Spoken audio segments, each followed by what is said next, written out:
Hey everybody, welcome to Etrailer.com. I'm Bobby, and today we're taking a look at the Dutton-Lainson single-speed hand winch with a 1,600-pound weight capacity.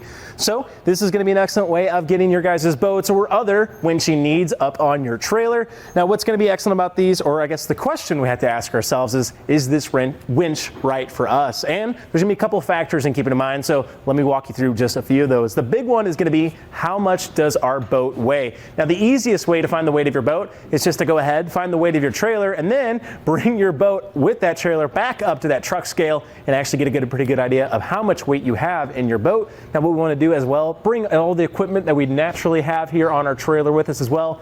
Make sure that engine's nice and loaded up with some fuel. That way you get a good reading of your max weight. But once we have found that, there's a couple things to keep in mind. The big one is going to be, what is that capacity to weight scaling that we need? Well, here at Etrailer.com, we suggest at least a half rating. So what I mean by that, if you have a 3,000-pound boat, you're going to need that 1,500-pound winch, right? 2,000-pound boat, 1,000-pound winch.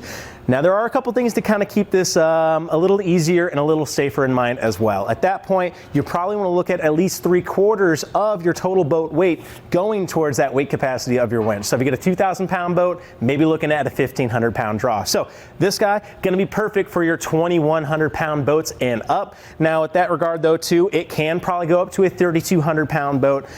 But again, if you're looking for safety and you're looking for ease of use, then you're going to start running a little bit of trouble with this guy. Mainly on that ease of use, because we mentioned before, this is going to be a single speed winch for ourselves. We're not going to have a double action, and we are going to be stuck on the gear ratio that we start with. Now there are going to be a few other factors we need to keep in mind when establishing which winch is right for us. Be sure to check out some frequently asked questions here at Etrailer.com to hopefully solve any of those questions you guys might have. But now that we've gotten those big factors out of the way, let's go ahead and start taking a look at our single speed winch here. So like I said, it is going to be a single speed. We are going to be fixed on just the gear rating that we are working with here today, and that is going to be a 5.4 to 1 gear ratio. All that means, it's simply going to take us 5.4 turns of our handle to actually get our drum to do 1 revolution, and that is what's giving you that mechanical advantage, right? We're utilizing those gears to hopefully kind of take a little bit of that stress, a little bit of weight off of ourselves, making it easier to winch up our boats. Now, if you're comparing this to something like a 2-speed system, at that point, I'd start looking at something over 3,000 pounds maybe. This guy's gonna have just a little bit of difficulty with it. It's doable, we can definitely handle it, but it's gonna be a lot of work on our end. If you wanna make it a little easier, start looking at those 2-speed systems. But this one is really easy for the fact that we don't have to change our handle around. It's not gonna be breaking. We're not gonna have 2 sets of gears we have to worry about. It's just gonna be the one, and we have some pretty nice gears to start with. These high carbon steel gears are just going to be excellent to go ahead, hold up well to the weather we're going to be throwing at, as well as having that tough plate finish. Basically, we're going to have this nice and galvanized with that zinc around it, making it a little bit more ready to handle that salt water, all that brine, all that marine kind of weather that we're going to be handling. That's something I really love to see, especially if you're comparing this to some of the winches out there that just have a black powder coat or just a regular powder coat finish. Really, really nice. This can hold up well to those marine environments. So we're going to have our little latch here to actually engage our winch. Right now it's actually in the loose position. To engage it, I'm going to put it to the upwards position, and now I can actually crank this guy up. That's going to allow me, of course, to tension up my strap, to pull my boat in place, and to get the tension I'm looking for to keep it where I want it. To release this and get to free spooling, what we need to do, just give a little bit of pressure there on our lever, and that's going to allow me to bring that latch down, and now I can simply pull this strap out. The only thing you need to look out for is going to be that handle as it spins, allowing our drum to open up and our strap to go out. The one thing to keep in mind though, we don't just have to use a strap. Now a lot of straps are used primarily for your boats, as because that polyester is really, really nice on that front of that boat. We're not gonna have any kind of scrapes or kind of any nicks and things like that. This is rated to be utilized with both ropes, straps, and cables, so we can go ahead and pick the right one for the right job. But let's go ahead and see how we can get it installed. To begin our installation, we do need to secure ourselves some hardware. So if we are replacing our older winch, hopefully we can still retain the hardware that we might have. Otherwise, we may need to pick up some new bolts and washers and nuts. But basically, we just need a 3/8 inch bolt here, and that's going to be simply placed around. Of course, we have a washer on there. We'll be slotting these in to our frame. Now our bolt spacing on the end here, hopefully enough for all of us at home to have that or the appropriate spacing that we need. You can see we have those side-to-side fluctuations, which is great.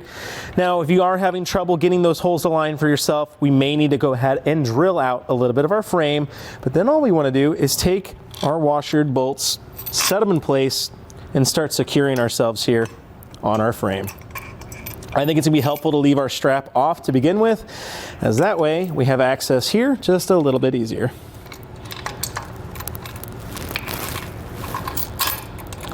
With those ran down, we need to grab ourselves the necessary tools. For myself, I have two 9/16" ratchet and wrench combo to start securing my nuts.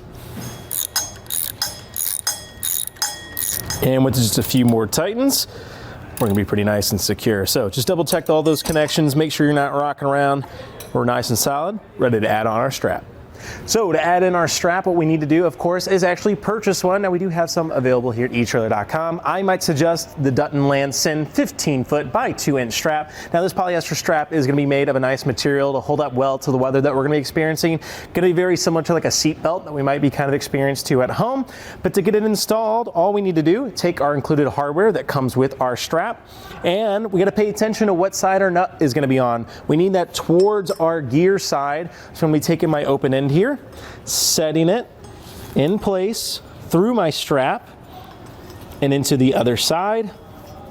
Of course, trying not to pinch that strap. And now that I have my strap there in the middle, I can add on my nut.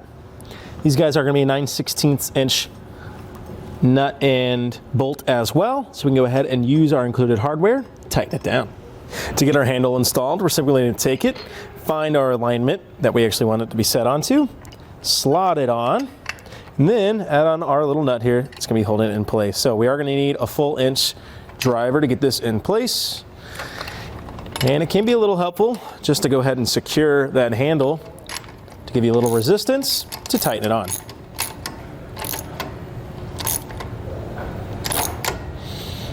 And just like that, our winch is ready to rock and roll. Well, after taking a look at that install, hopefully you guys can see, really doesn't take too much time to get our wrench ready to go. Overall, really happy with this guy. Love that zinc coating. I think it's gonna be excellent for those marine environments that we're gonna find ourselves in, especially with a lot of salt water in the air. It's gonna be really nice if we can resist a little bit of corrosion along the way.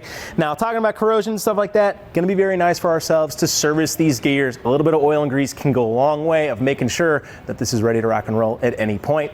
Now, again, when we're talking convenience here, I still think this is gonna be excellent for your smaller boats. We're talking 2,200 pounds to about probably 2,600 pounds is where I put it in. Pretty well in line to go for. Now, again, it can go to that 32. However, that's just going to be a little harder for us. We're going to find ourselves over that water, really cranking away just to get our boat loaded up. Highly recommend maybe looking at a 2-speed winch at that regards. And then if we're really feeling crazy and we really don't want to have the hassle of getting our boat on here, we could look at an electrical winch as well. Now, we do have some available here at Etrailer.com. I will say that install is just going to be a little bit more daring, and you are going to need those necessary electrical components, but I'll leave that up to you guys. Highly recommend perusing here at Etrailer.com. Otherwise though, guys, I think that about does it for our look here today at the Dutton-Lainson single-speed hand winch with a 1,600 pound weight capacity at Etrailer.com. I'm Bobby. Thank you for watching.